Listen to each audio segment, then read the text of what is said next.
instantly just dropped their 2026 called Emails benchmark report across 700,000 businesses, and where they analyzed billions of emails.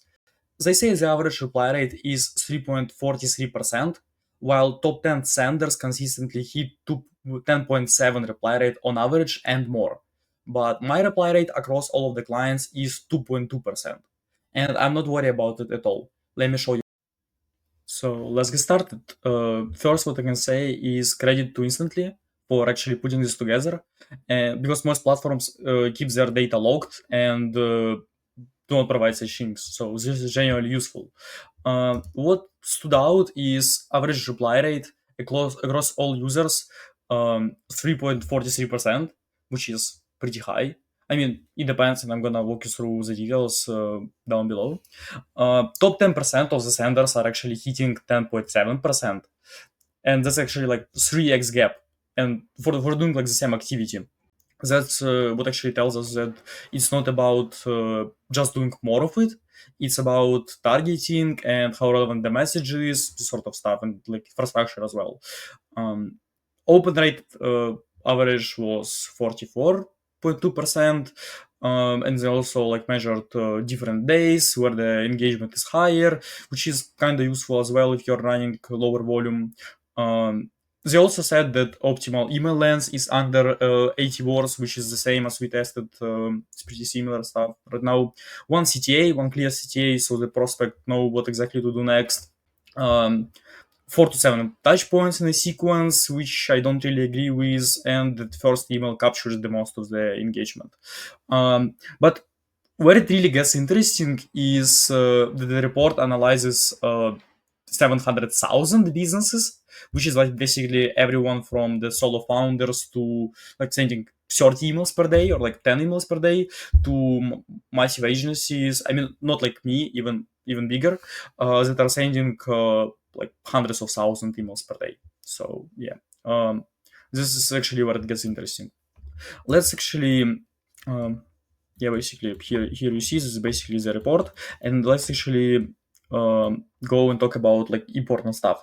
So basically, how I see it, let me like maybe pull it like a bit here.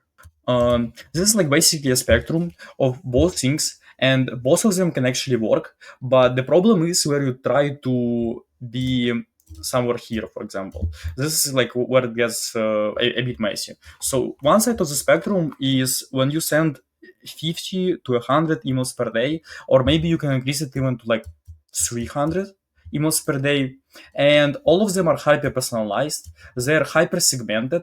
You're like very precise on the exact avatar who you're reaching out to, and what you will see is 5.5 to 10.7, and even like beyond that reply rate.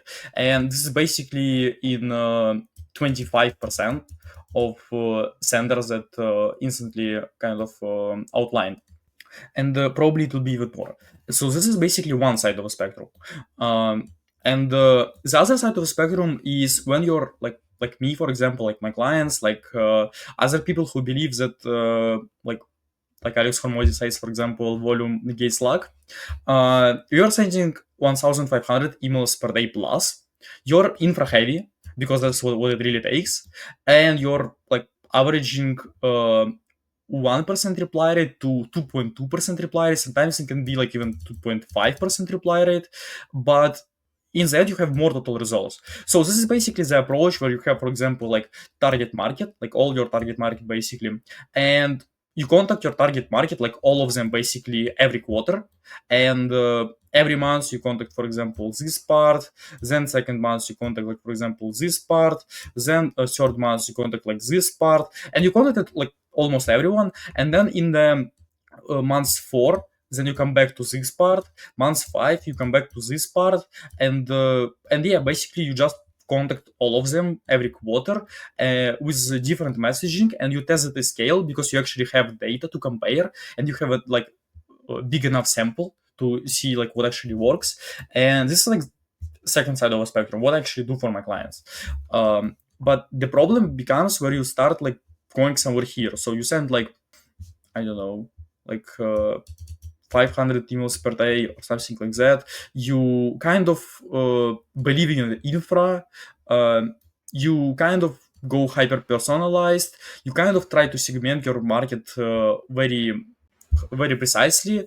But in the end, what it really does is that you have high costs because hyper personalization is not cheap, and also is spent for infrastructure and for deliverability, and you don't really like get lots of results because you cannot like personalize all of them like good enough, like compared to that. But I mean, you can try, but that's what like actual data shows. There are of course some people that are able to do that, but I would probably advise to stay like either here or somewhere here. So this is sort of like what Jordan Crawford, for example, does, if you're familiar with that, with like his permissionless value proposition and like this sort of stuff. So yeah, this is basically the first point. And second point is basically, yeah, here you see table breakdown of column response rate tiers. So basically tier 1, top 10%, as I walk you through, top 2, 25%, 5.5 plus, and top 3. And what it does, campaign number 1, tier number 1, precision, like segmentation, continuous A/B testing, which is like very important even here as well. A/B testing, you have to do it always, like treat it like paid ads, for example. Testing and smart automation as well. This one is better targeting than this one. Invest time on building targeted lead lists, segmentation, and massive personalization. So not as advanced as this, but still not bad. And tier 3 is still you have to do deliverability because deliverability is non-negligible in 2026. Like it's just like baseline. Without deliverability, you cannot move anywhere. And acceptable bounce rates, of course. Okay. Yeah, this is basically my data, just so you see what I can compare with. So like this is just one of my clients. We sent 500,000 emails in the last like 3 to 4 months. Total of 2.2% reply rate. 1.5 of that are actually human unique replies, and 17.1 are positive reply rates with a total of 647 engaged leads generated. And this is basically where I'm gonna here you see what they measure, basically reply rates, and here what I measure, everything. And this is where we come to point number 2, action funnel metrics. So what they track is average reply rate, replies from each tab, which days generated more reply rates, like which days have more engagement, open rates, which email generated more reply rates. And of course this basically makes sense because this is exactly what they have access to. But I just want to show you like what actually matters and what you should track. So you should track like all of that I mentioned here, like all of that. For example, how many emails you send, 500k, like this is like example metrics from this dashboard. What's the total reply rate? 2.2% total reply rates. How many real ones, including all automatic? Because I think what they show here is including out of office and automatic replies. 1.5% human replies. What's the positive reply rate? 70%. How many actual engaged leads? How many direct sign-ups or booked calls? What about revenue? Because ultimately you have to tie it to revenue.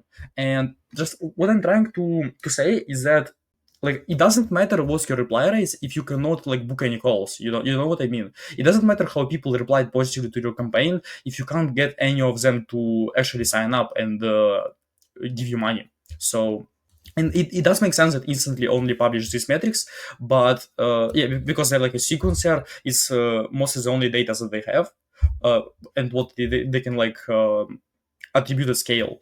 But what I want to say is that these metrics are what really matters. And if you send like lots of emails like here, or if you send small number of emails like here, it doesn't matter if you cannot get any of them give you money. So this is like what actually you have to track across the whole funnel. Yeah, and it brings us to third point, that volume as nobody shows. So you should actually like what I talked to you about before about actual like funnel conversions is you should probably work backwards from one meeting that shows up, including like using your actual numbers. I mean, if you're like a self-serve SaaS, then it's a bit different. But if you're like a B2B high LTV, this probably you have sales calls and some like sales reps booking meetings. So this is like how you should think about that. Like based on like the real metrics that I showed you right now in the campaigns with a scale, because that's what I ultimately do, and that's what I recommend for most people. You have one meeting that showed up. For one meeting that showed up, you need 1.4 booked calls with a 70% show rate, which is pretty good, including like for cold leads, it's pretty good. If you give enough reminders, if you send enough reminders, if you send some like VSL case studies, and you actually make people interested in your offer, and it doesn't include if you have like well-known brand, because of course if you have some well-known brand and people like really want to work with you, like I don't know what example to give, but you understand what I mean. Like Apple, for example, people would want to work with you, so it doesn't really matter what you sell. People will jump on the call. That's like what if we exclude the brand. So for 1.4%, 1.4 people booked, you need 4 positive replies, which is with 35% book rate, which is like not really bad. Um, for that, you need 24 human replies, with 17% being positive replies. And for that, you need around 1600 emails sent, with 1.5% being human reply rate. So this is like actually how you think about that. So you should like think how many meetings you want, and then just plug in your metrics, and like with pretty like what I'm telling you here is like pretty average, like at scale is pretty average. um, well, if you compare it with some like top agencies, then probably it would be worse. If you compare it with not so good people, not so good like cold email operators, then it would be probably better. But that's like what I'm telling you is that's average across my clients. Yeah, let's put it this way. So yes, the bottom line, it's 1,600 emails per qualified meeting at scale to show up. Um, so you just plug in your numbers, like how many meetings, like qualified meeting show ups you want to have like per month. Like for example, if you want to have 10 meetings per month, you want to send at least 16,000 emails, because probably when you start, like the numbers is gonna be worse, because like I have knowledge from other industries. I'm doing cold email every day, and I can actually improve these metrics for my clients. But if you're like operating alone, or like at a business, and you're like sales rep, for example, you probably want to send even more to have like some sort of like buffer for margin of error. So yeah, at least 16,000. If you want 30 meetings per month, then you probably want to send 48,000. So yeah, and this is as a minimum, but it can be worse. Sometimes for some of my clients, I have even seen 2,000 emails to send per qualified meeting, and the worst case scenarios that I've seen was like 2,500 per qualified meeting. But yeah, it's like it was like very competitive market, and very hard offer. So yeah. But nevertheless, like I want to mention some things that the report actually gets right, because this video is like basically me commenting on the report, and there are some things that the report actually gets really well, and I want to actually support that. So 3 tactics to improve your reply rates. This is like actually useful. Hyper relevant subject lines means more people are gonna open your email. If your copy does not suck, uh, then you'll probably get more reply rates, like total reply rates, not positive reply rates, because positive depends on your offer. Keep emails under 80 words. That's also what we see, because at least you have better deliverability. At least more people are going to read your email, because what you should consider, people are reading emails right now on their phones. So that's going to help really well. Then use a single clear call to action, so people know actually what to do next, like they're lost. Then use problem first positioning also. Like talk about them having a problem. Don't talk about you. So prospect care about their challenges, what keeps them up at night. Then best practice for follow-ups. Add new follow-up, add new angle, not just checking in. Space touches across 2, 3, 4 years. Sometimes we do 2, sometimes we do 3. It's actually all right. Don't overthink that. Um, Yeah, different angles, case studies, social proof, different pain point, and then a bunch of things and deliverability. Actually, I'm not gonna walk you through it because I'm gonna plan, like I'm actually planning to record more videos on deliverability and domain health. So yeah, but yeah, I'm gonna have a report link in the bio. So just yeah, just check it out. This is like actually useful for deliverability.